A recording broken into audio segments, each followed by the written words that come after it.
Okay, everybody, this is the Sports Inquirer, E. Marcel Pursuit, and happy to be joined by Jamari Thrash, wide receiver for Georgia State football. You had a big breakout game against Army earlier this week.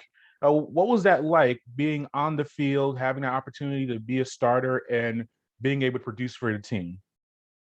And I really just appreciate, my coaches, putting that faith in, believing in me to, go out there and make plays for them. We got UNC this week, so I hope to do the same thing, if not better, this week. Yeah, what about your journey? You came into the program, you've been a reserve, but we've been hearing buzz ever since the spring that you have been a guy who has made some plays on the field and developed. And as I said, now you're able to play against Army. Just what's the past offseason and this early fall been for you, just working your way into the lineup personally? Really, my biggest thing was, just having confidence and believing in myself, telling myself, hey, you can go out here and win this one-on-one. Hey, you can go out here, make plays for Georgia State. Really just my confidence in being consistent. That's the only thing that's really just been holding me back since my freshman year. And how have you found that consistency? Is it on the field, off the field? How do you improve on that now that you're an upperclassman in essence? Well, with consistency, I try to be consistent on and off the field, not just with football, but with life. Going to class every day. Making sure I eat 3-4 times a day, just little things like that. Yeah, and going back to the Army game, you had a highlight catch, a one-hander. Have you been able to see that play? And I see people making some comments about it. Yes, sir, I've seen it.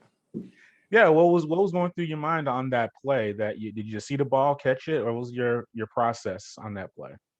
Now I just saw the ball, it was sort of behind me, and I just wanted to make a play on it. Just to, I try to have the game with 0 drops, so I just tried to make a play when the ball came my way. I've spoken previously with Cornelius and some of your other receivers, and it's a very competitive locker room or a film room, or in essence, with those guys.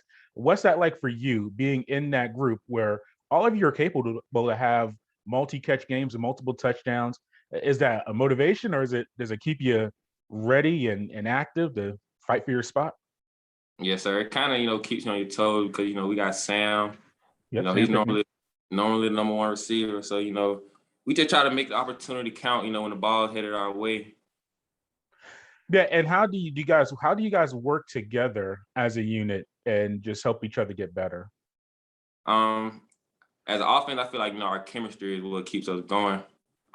With Sam and McCoy, they're older than me. So coming into Georgia State, I just try to learn from them and take, something out of their game, add it to mine. Yeah, and speaking of Georgia State, I like to ask a lot of guys. This is my first time talking with you. What was that process like choosing Georgia State? You came from a really strong program. You're received all region, all state honors. Why Georgia State? What was that recruiting process like for you to come to Atlanta? Um, from the get go, they kept in contact with me since day one. They always called me every day. They was at my school every Friday. They came to almost every game. So I feel like that they really wanted me here. They kept a strong relationship throughout my recruiting process, and I just felt like this is where I needed to be. And what's that like been for you, being in Atlanta and helping the program grow, getting some winning seasons, bowl success? What's that like for you? Um, it's pretty cool because I'm slowly seeing the program change. Not only the program, but the school. I'm seeing it slowly change into something bigger than what it was. Yeah, and you mentioned North Carolina, your upcoming matchup. You had your struggles against Army, the season opener. What's the practices been like? How are you guys preparing, for another tough contest, this time against an ACC opponent like North Carolina? We're just taking it one game at a time. UNC, big conference, ACC. We know that we just got to be on our P's and Q's this week. There's no room for errors. And, we're just gonna do what we do, make plays. All right. Well, thank you for your time, Jamari, and meeting with us. And good luck the rest of the season. Hopefully, we speak later. Thank you for having me. All right.